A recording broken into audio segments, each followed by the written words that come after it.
Welcome sa Panlasang Pinoy. Ako po si Vanjo Merano. At ngayon ay magluluto tayo ng Filipino-style spaghetti.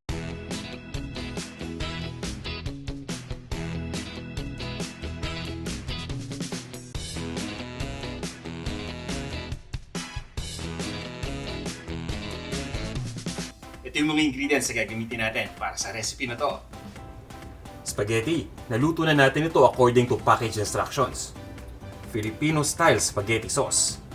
Cheese o queso, hotdog, sibuyas, bawang, ground pork o giniling na baboy, luncheon meat, hiniwa lang natin ito ng maliliit na piraso, mantika, ground black pepper, asin, at ng Knorr beef cube.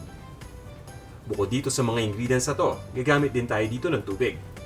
At ito naman yung kompletong lista ng mga ingredients, kasama ang sukat ng bawat isa.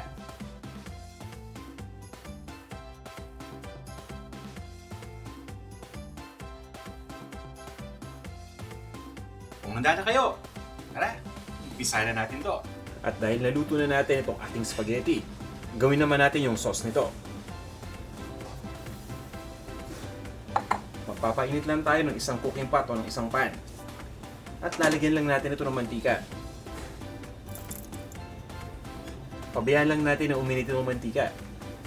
At pagkatapos ay igisa na natin dito yung sibuyas.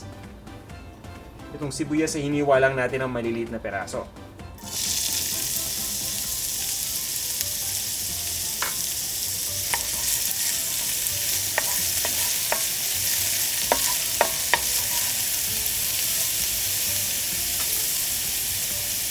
Ilagay na din natin dito yung bawang. Ganun din yung ginawa natin dito sa bawang.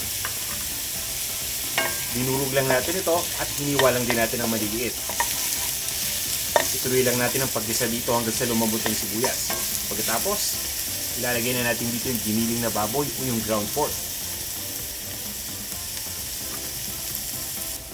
Sa puntong ito, pwede na natin ilagay dito yung ground pork.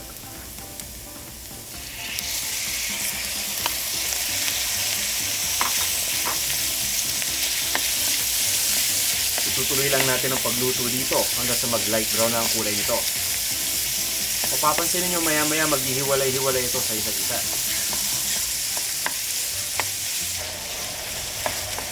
Sa puntong ito, ready na yung ating ground pork o yung giniling na baboy.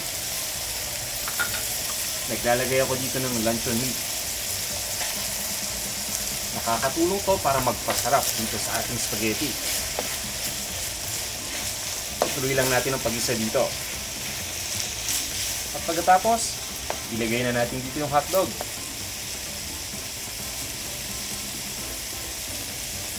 Yan, sigurado akong magiging napakasarap nito. Isipin nyo may ground pork na, may luncheon meat pa, at may hotdog pa tong ating spaghetti. Talaga namang pang-espesyal na okasyon.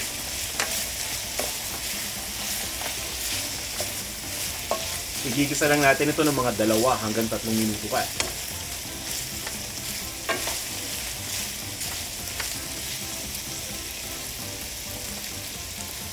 At ngayon, ilagay na natin yung ating spaghetti sauce. Ang gamit ko dito yung Filipino-style spaghetti sauce para manamis-namis.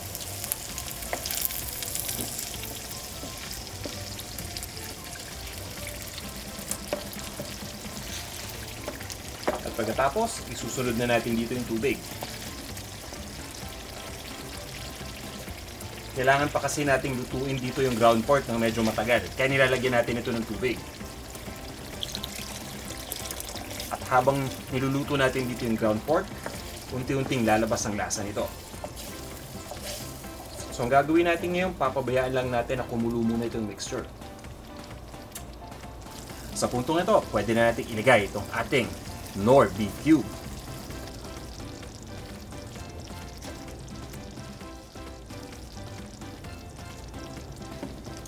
Halungin lang natin ito.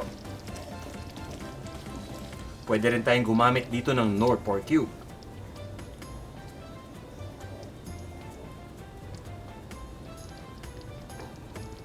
Tatakpan lang natin ito at itutuloy lang natin ang pagluto ng 30 minutes sa medium heat. Pagkatapos nating maluto ng 30 minutes, ilagay na natin yung seasoning. Simple lang ang gamit natin dito. Salt at ground black pepper lang. Ito na yung ating ground black pepper.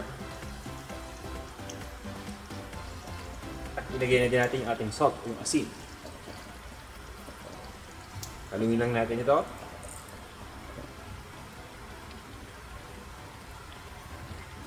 At pagkatapos, lulutuin lang natin ito ng mga 3 minuto pa.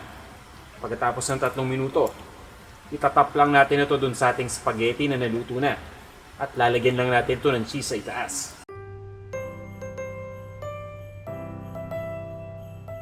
Ito na ang ating Filipino-style spaghetti.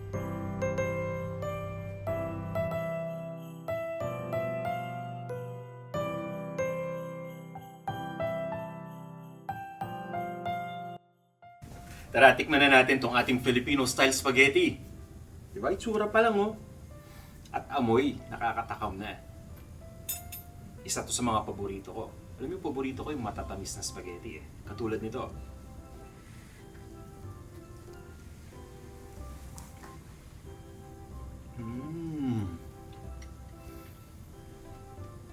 Grabe. Ang sarap. Maraming salamat sa pagnood ng video na to. Sana'y may natutunan na naman kayong bago. At sana kung nagustuhan nyo itong ating recipe, huwag nyo kalimutang i-like itong ating video. Kung hindi pa kayo nagsasubscribe, sana'y mag-subscribe kayo dito sa ating Panlasang Pinoy YouTube channel. O paano, magkita-kita na lang tayo sa susunod ha. Maraming salamat ulit sa inyong panonood.